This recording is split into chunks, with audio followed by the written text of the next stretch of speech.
नमस्कार। और आज बात करते हैं कि आईबीएस जब होता है, संग्रहणी ग्रहणी किसी भी नाम से आप बोल लीजिए, तो उन लोगों को जिनको खासकर आईबीएस 1 साल या 1.5 साल हो चुका है, जो इस चीज़ की मेडिसिन खाते हैं, मेडिसिन यूज करते हैं, तो उन लोगों को देखा गया है कि इनके साथ पाइल्स, फिस्टुला, फिशर तीनों तरह के रोग सम्मिलित इन रोगियों के साथ हो जाते हैं। डे बाय डे आपको डॉक्टर के पास ऑपरेशन कराना पड़ेगा या फिर और भी कुछ कराने के लिए इलाज है, तो डॉक्टर बोलेगा कि मल आपका जो है, स्टूल आपका जो है नरम होना चाहिए। यदि वो टाइट आएगा तो चीरता हुआ आएगा, जिसके कारण क्या है कि आपकी ये समस्याएं जो है बढ़ जाएंगी। तो आपको वो समस्याएं ना बढ़े, इसके लिए आपका मल का पतला होना जरूरी है, लेकिन स्वस्थ आदमी के लिए मल का बंधना जरूरी है। तो इन दोनों चीज़ों के कनेक्शन इतने खतरनाक हो जाते हैं कि आपको जब फिस्टुला या फिशर में से कोई भी चीज़ें होगी, पाइल्स होगी, तो आपका मल बंध के जो है नहीं आना चाहिए, उसमें मल सॉफ्ट होना चाहिए, आपका टाइट नहीं होना चाहिए, जो आपके चीरता हुआ अंदर से महसूस होता है। ठीक है। जबकि फिस्टुला वाले को चाहिए कि उसका मल नरम हो, जबकि आईबीएस ठीक होने के लिए आपका मल जो है टाइट होना चाहिए, बंधा हुआ आना चाहिए। तो दोनों चीज़ों में कनेक्शन हो जाता है कि आप इलाज कराएं तो कराएं किसका। तो सबसे पहले आपको फिशर का, फिस्टुला का या पाइल्स का इलाज कराना चाहिए, क्योंकि वो समस्या आपकी आंतों की हुई है, आंतों की कमजोरी की वजह से, आंतों की गर्मी की वजह से वो सब चीज़ें अपना एक्स्ट्रा ग्रोथ हुई है। ठीक है, हेमोराइड्स हुए हैं या फिर चीरे लगे हैं, कट हुआ है या जख्म हुआ है, तो वो सब जो समस्याएं हैं वो आपको पहले इलाज करानी चाहिए।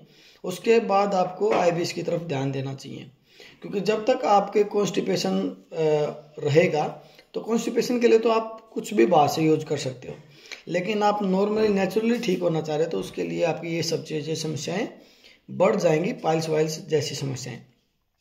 तो पहले आप स्टेज वाइज चले, पहले इलाज कराए फिस्टुला, फिशर या पाइल्स का, उसके बाद कराए आईबीएस का। आईबीएस में सबसे पहले कराए कॉन्स्टिपेशन का, जबकि किन केसों में देखा गया था कॉन्स्टिपेशन का इलाज जो है सबसे लेट तक चलता है। आईबीएस सी बहुत लेट ठीक होता है, आईबीएस टी बहुत जल्दी ठीक हो जाता है।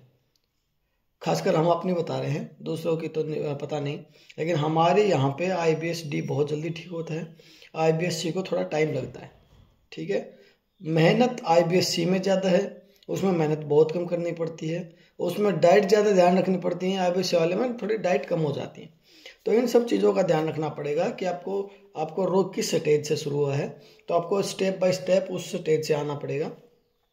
ठीक है। आईबीएस ठीक होगा, आईबीएस ठीक होगा, उसके बाद आईबीएस शुरू कैसे हुआ था, मतलब पहले कॉन्स्टिपेशन था, कॉन्स्टिपेशन फिर लास्ट में कॉन्स्टिपेशन की स्टेज आ जाएगी, फिर लास्ट में गैस की स्टेज आ जाएगी, ऐसे ऐसे धीरे धीरे करके रोग निकलता है। रही बात कि आपको फिशर, फिस्टुला ये भी है और आपको जीईआरडी भी है, कि आपकी गैस जो ऊपर की तरफ भी जा रही है और नीचे आपकी मल द्वार भी सूजा हुआ है, सूजन लग रही है।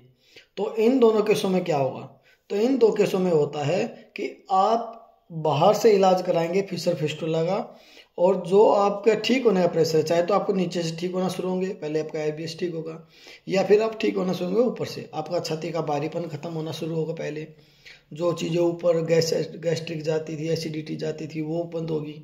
ठीक है। फिर धीरे धीरे नीचे नीचे जाते जाते आपका रोग ऐसे ठीक होता है।